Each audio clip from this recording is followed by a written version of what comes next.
the road again. I'm on the road again. But I'm so tired of crying, but I'm out on the road again. An expedition down the Firth River is a spectacular, educational, and challenging Arctic wilderness adventure. Often called the Serengeti of the North, the Firth River Valley offers travelers an opportunity to witness one of the last large mammal migrations in North America. Tucked away in the most northwestern corner of Canada, the entire watershed of the Firth is contained in the boundaries of the Arctic National Wildlife Refuge in Alaska and Ivavik National Park in Canada. The river lies almost 1,000 kilometers north of Whitehorse in the Yukon Territory. To ensure the Firth remains wild, there are no roads or even trails, and fewer than 100 people visit the park each year, leaving the land entirely to its natural inhabitants. Since the National Geographic Society first descended the Firth in 1981, and again with us in 2005, very little visitation has occurred. The Firth River flows northeast from Alaska through the British Mountains and coastal plain of the northern Yukon and drains into the Beaufort Sea southwest of Herschel Island. The Firth River is the oldest river in Canada and definitely one of the wildest. Bisecting this incredible national park, it is the summer home for 120,000 caribou of the West Porcupine herd. Migrating in small bands from their southern wintering grounds, the caribou congregate in coastal calving grounds before moving in huge herds across the Firth River. By special permit and in the company of professional guides, you may witness this amazing spectacle.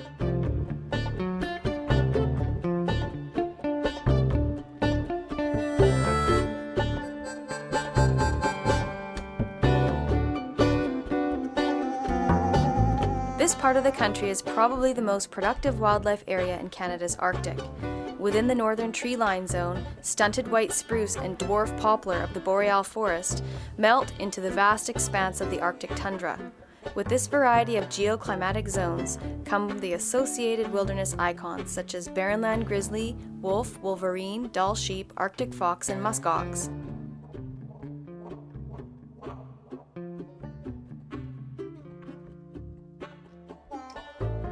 Utilizing rafts as vehicles of access allows us to cover reasonable amounts of ground by river and select the best hiking regions for our base camps.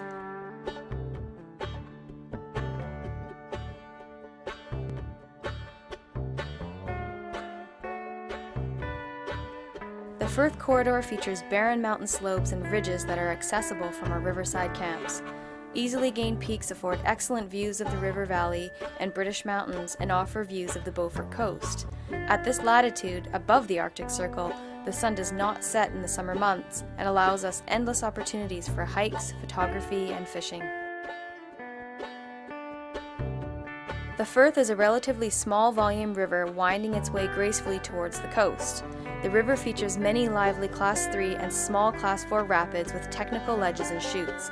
Despite our remote locale, no previous experience is required. Our program allows participants to set personal limits and challenge themselves at their own desired level.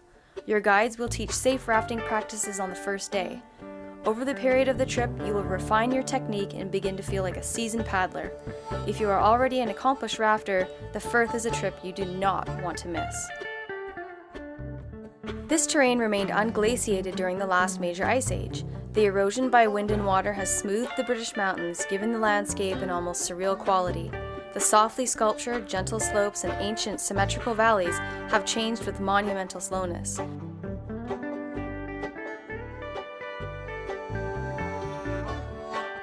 The most significant site for the early records of man in the Arctic came from Agnieszczak, a bedrock knob rising almost 200 meters above the coastal plain. Archaeologists have uncovered evidence of native occupation dating back thousands of years. The Inuit based their economy around the marine resources of the Beaufort Sea and would venture inland to hunt caribou and moose and to fish for char.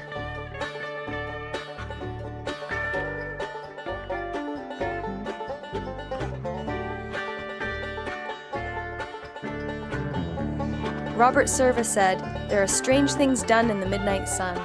This is true, but the compelling connection you will feel to this land will fill you with wonder and make you feel more alive than ever."